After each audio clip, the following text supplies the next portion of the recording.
1, 2, 3.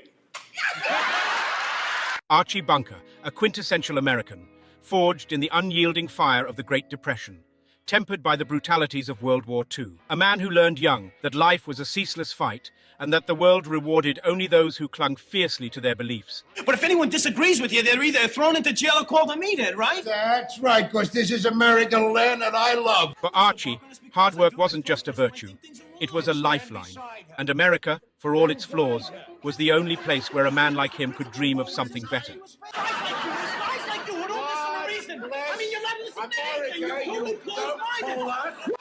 But Archie's early life was a crucible of hardship. Well, I remember when we went during the Depression there, when we didn't have no money, of course, the old man lost his job, he was all busted.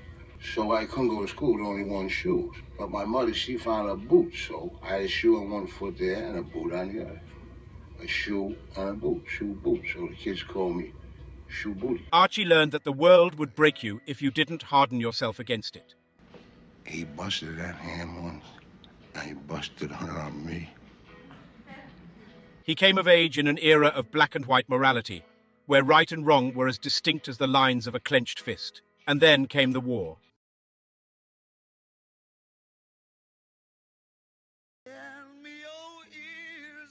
When Archie returned home, the post-war boom seemed to validate his sacrifices. He married, had a daughter, and settled into a rhythm of life that seemed to reward his efforts. His focus was his family, raising his daughter, Gloria, striving to provide her the life he felt she deserved. By 1971, when All in the Family first aired, Archie's world was unrecognizable. His daughter was now an adult and challenged his worldview by marrying Mike Stivic, a liberal with opinions diametrically opposed to Archie's. That's all you care about, Archie, is what you got and how you can keep it. Oh, well, you'd care about it too, sonny boy, if you had anything. This not only brought ideological battles into his living room, but symbolized the national upheaval directly impacting his personal life. These changes felt like personal affronts. Because guys like you are unwilling to give the black man, the Mexican American, and all the other minorities their just and rightful hard-earned share of the American dream. He viewed the government's progressive policies as overreaching, fearing his hard-earned status was under threat by those he perceived hadn't paid their dues. Your spicks and your spades want their rightful share of the American dream. Let them get out there and hustle for it just like I did. He's just as good as me. Suppose you're gonna tell me that the black man has had the same opportunity in this country as you? He's had more. I didn't have no million people out there marching and protesting to get me my job. His resistance to change was not rooted in malice, but fear. Fear of becoming irrelevant. Fear of losing his hard-fought stability.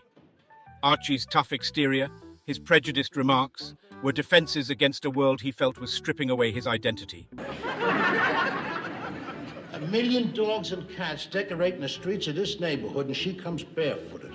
Yet, Archie's character was not static. Now, let me tell you something. Sorry, fella. For a dame, you're one hell of a guy.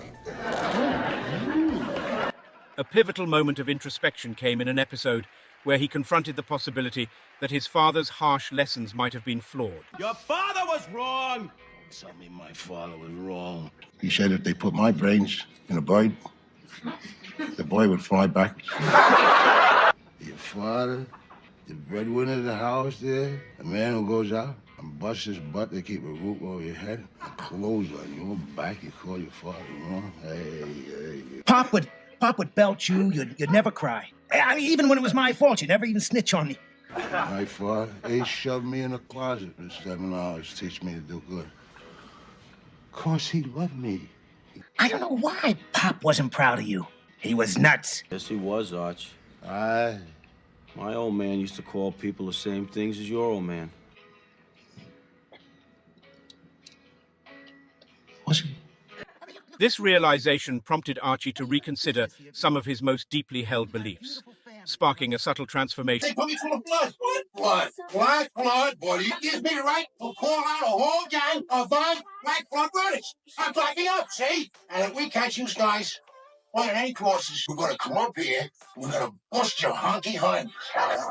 Archie Bunker thus emerges not merely as a symbol of bigotry, but as a complex figure. In all that time, did I ever mention a woman? Well, what difference does that make? You're a bachelor. So? I know, but bachelors, they're always acting kind of private. Exactly. Oh, come on, Steve. I mean, look at you, look at... Come on, will you, big clown? You get out of here. The truth's in the eye of the beholder anyway. I'll see you later, pal. Well, if that's the punch of a fruit... His narrative arc is a testament to the potential for personal growth, however grudging. I want to thank you for all the years you let me live here and for all the free meals, and you've been like a father to me. Well, hey, you know, you've been just like a son to me. You never did nothing I ever told you to do. Archie doesn't deserve to be thrown in the trash heap of problematic characters in TV history, and he damn sure doesn't deserve to be half-assedly impersonated by Woody Harrelson in some hack job of a reboot. Say that he won't go. Well, you think the whole people of this country can say whether or not they want to go to war? You couldn't get a decent war off the ground that way. Archie belongs on a box of fucking Wheaties, a symbol of grit, resilience, and the beautiful mess that is the human condition. You and me? Oh, yes. Now on three, okay? 1, 2, 3. I'm feeling it's all over now. All over now, we're through. And tomorrow I'll be lonesome, remembering you.